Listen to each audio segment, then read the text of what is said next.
Shalom saudaraku yang dikasihi oleh Tuhan. Pada pagi hari ini saya rindu ingin berbagi dengan saudara-saudaraku sekalian yang ada di rumah, yaitu kebenaran firman Tuhan yang di dalamnya ada sebuah harapan yang sangat besar dari dalam diri saya untuk berbagi sebuah kebenaran yang di dalamnya kiranya bisa memberkati kita semua. Nah, pada minggu-minggu Paskah ini saya kembali rindu ingin berbagi kebenaran firman Tuhan yang sangat berkaitan dengan yang namanya kebangkitan. Nah, kalau minggu-minggu ini kita merayakan sebuah kebangkitan Yesus Kristus, maka saya juga rindu melihat sebuah kebangkitan Kristus itu boleh terimplikasi dalam kehidupan kita di mana kita berada, apa yang kita lakukan dan apa dampaknya nanti untuk masa depan kita sekalian. Nah, temanya itu adalah tentang berbicara sebuah kegagalan, dan dalam kegagalan itu kita mau bangkit dari kegagalan itu. Ya.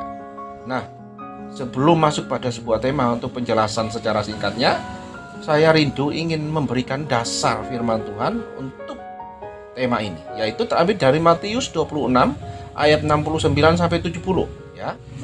Berkata, sementara itu Petrus duduk di luar di halaman. Maka datanglah seorang hamba perempuan kepadanya, engkau juga selalu bersama-sama dengan Yesus orang Galilea itu. Tetapi ia menyangkalnya di depan semua orang, katanya, aku tidak tahu apa yang engkau maksud. Ya. Nah, ayat yang lain, saya mau kasih dasar ayat yang lain juga di dalam Matius 27 ayat 9 yang mengatakan demikian.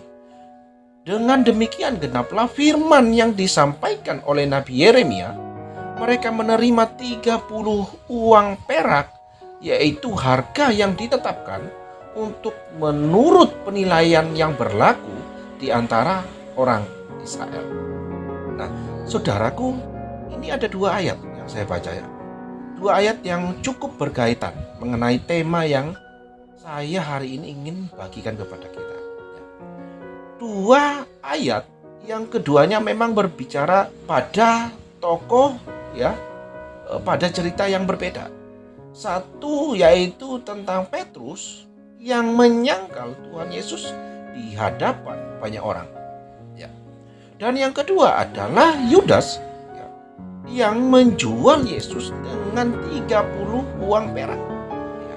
Dan itu dikatakan sebagai harga yang ditetapkan untuk seorang menurut penilaian yang berlaku di antara orang Israel.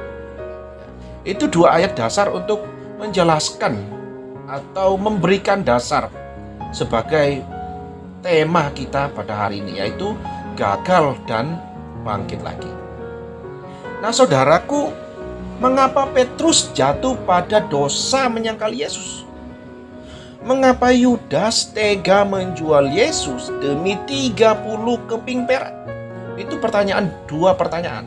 Mengapa Petrus jatuh pada dosa menyangkal Yesus? Lalu mengapa Yudas tega menjual Yesus demi 30 keping perak?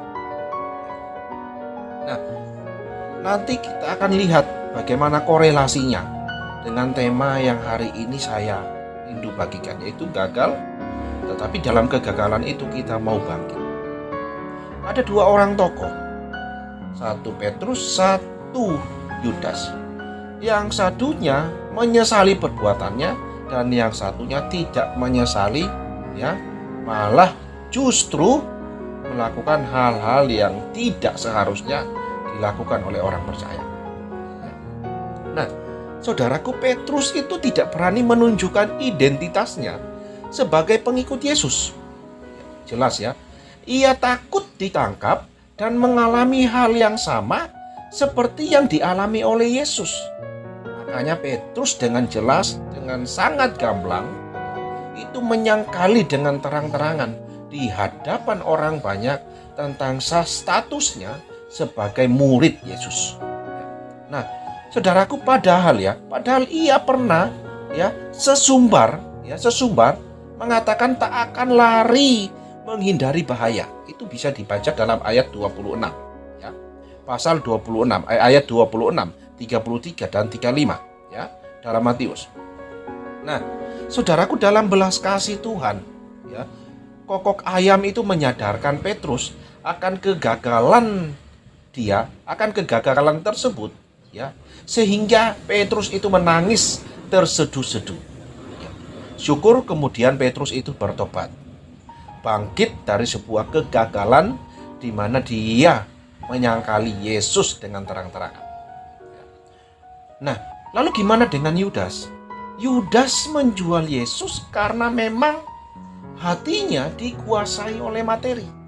Demi hanya 30 keping perak, ya, atau 30 keping perak sikal, ya, yang hanya dapat mengubah pekerja, atau bukan mengubah, mengupahi pekerja harian selama 60 hari.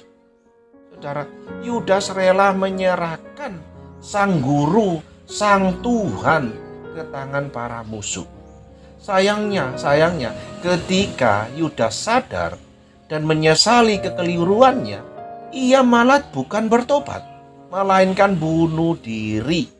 Jadi Yudas itu gagal bangkit dari sebuah kegagalannya, tidak bangkit dari sebuah keputusan yang salah yang dilakukannya.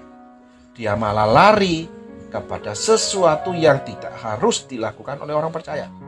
Dia malah bunuh diri.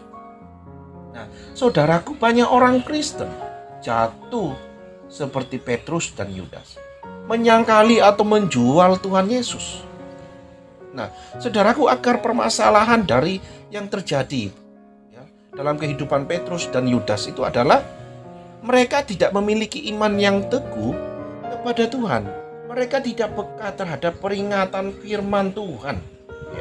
Mereka mengandalkan kekuatan sendiri daripada mengandalkan kasih karunia dan kuasa Allah dalam doa dan permohonan. Mereka hanya mau mengikuti Yesus tanpa memikul salib. Mereka mengejar materi dan kenikmatan duniawi sehingga membuka kesempatan untuk digoda oleh si jahat. Saudaraku yang dikasihi oleh Tuhan, bila kita adalah orang-orang yang pernah gagal seperti Petrus dan Yudas, marilah kita menyesali perbuatan kita dengan sungguh-sungguh, bertobat dan kembali kepada Tuhan, maka Ia akan memulihkan kita. Tidak ada orang yang percaya kepada Yesus ketika ia jatuh tidak dipulihkan oleh Tuhan. Selalu ketika anak-anaknya jatuh di dalam sebuah dosa, ya, dan kegagalan, pada saat itu juga Tuhan mengulurkan tangannya bagi kita, sehingga kita boleh bangkit dari kegagalan itu. Nah, Tuhan itu pasti memulihkan kita, saudaraku. Janganlah kita memilih jalan seperti Yudas, yang menyesal dan merasa bersalah atas perbuatannya yang membuat Yesus yang benar itu harus mati. Tetapi ia tidak mencari pengampunan Tuhan, malah ia menutupi rasa bersalahnya dengan bunuh diri. Ini yang saya katakan bahwa dia tidak bangkit dari kegagalannya. Justru dia berdosa di atas dosanya. Nah, dalam kehidupan kita akan menemukan begitu banyak masalah. Kita akan gagal, ya. Tetapi sebagai orang yang sudah ditebus oleh Kristus, seharusnya kita harus bangkit dari kegagalan itu, bukan justru mencari jalan lain yang bisa justru menyakiti hati Tuhan dan membuat kita gagal total dalam kehidupan kita. Marilah kebangkitan Kristus terimplikasi dalam kehidupan kita. Yesus sudah bangkit, mari juga kita terapkan dalam kehidupan kita. Ketika kita menemukan kegagalan dalam kehidupan kita jatuh, kita drop, kita down, mari kita bangkit seperti Yesus bangkit bagi kehidupan kita. Kiranya Tuhan Yesus memberkati kita.